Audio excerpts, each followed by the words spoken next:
కొడుకులు.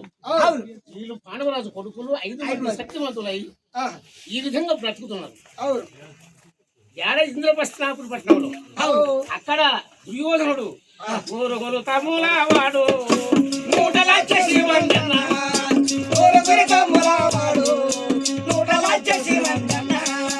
అన్నబలము గల్లవాడు అంతబలము గల్లవాడు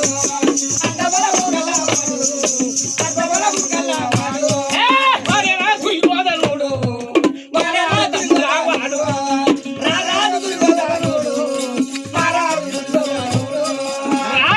దుర్యోధనుడు అంటే అంగం ఉంది, బలం ఉంది. 100 తమ్ములు వాంతోన 101.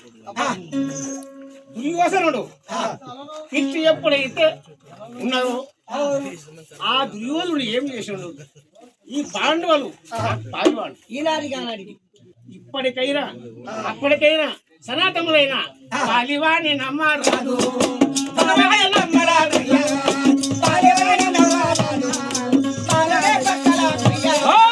పాలువాడి పక్కన పాలవాడి పరుపులా తీరు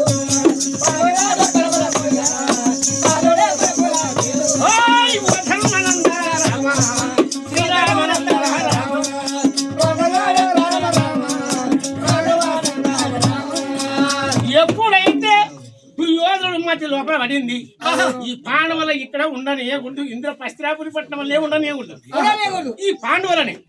ఈ పాండవులు ఎక్కడి ఎటు 12 ఏళ్ల వనవాసము అజ్ఞాతవాసం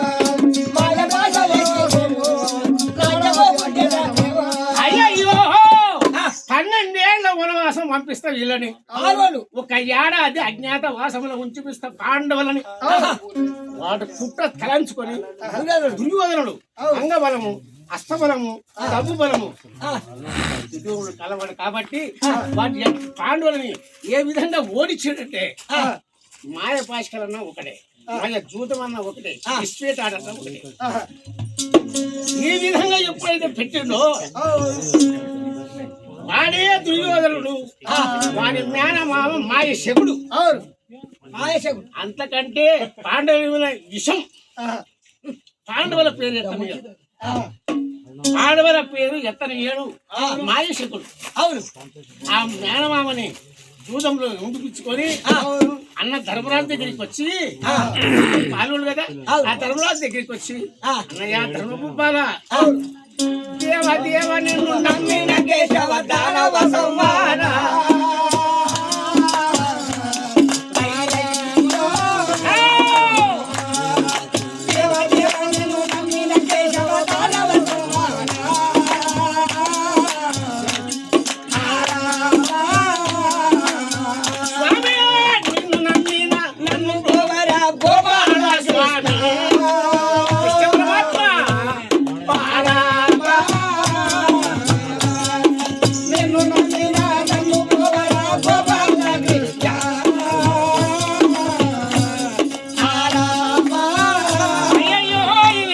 ఎప్పుడైతే మాయ చూదం ఆడమన్నాడు ధర్మరాజు ధర్మంగా పోయేవాడు, ఒకరికి అపకారం పెట్టేవాడు కాడు. సత్యంగా నడిచిన కార్యములు హరిభజనులు భోజనంబులు ఇటు పెట్టేవాడు ధర్మపు పాలుడు.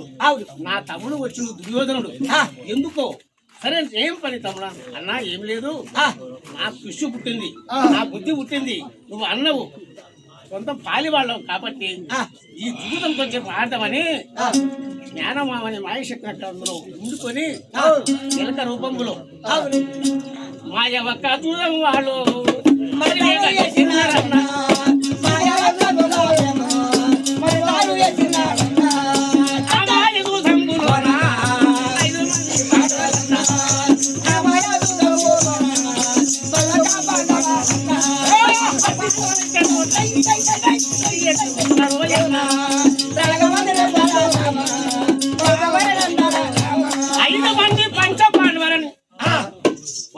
ఓడి వెనక మాయ పాసికలు పెట్టి మాయ జూదం ఆడిండు. మాయ జూదం ఓడిపోయి పాండవులు ఓడిపోయే వరకు దుర్యోధనుడు ఏమంటున్నాడు? తమ్ముడా నీ ఓడిపోతుంది, ఇప్పుడు ఏం దీనికి ఏం లేదు అన్నా, మళ్ళా మీరు ఎప్పుడైతే మీకు ఈ రాజ్యం కావాలంటావో 12 ఏళ్ల వనవాసము ఏడాది అజ్ఞాతం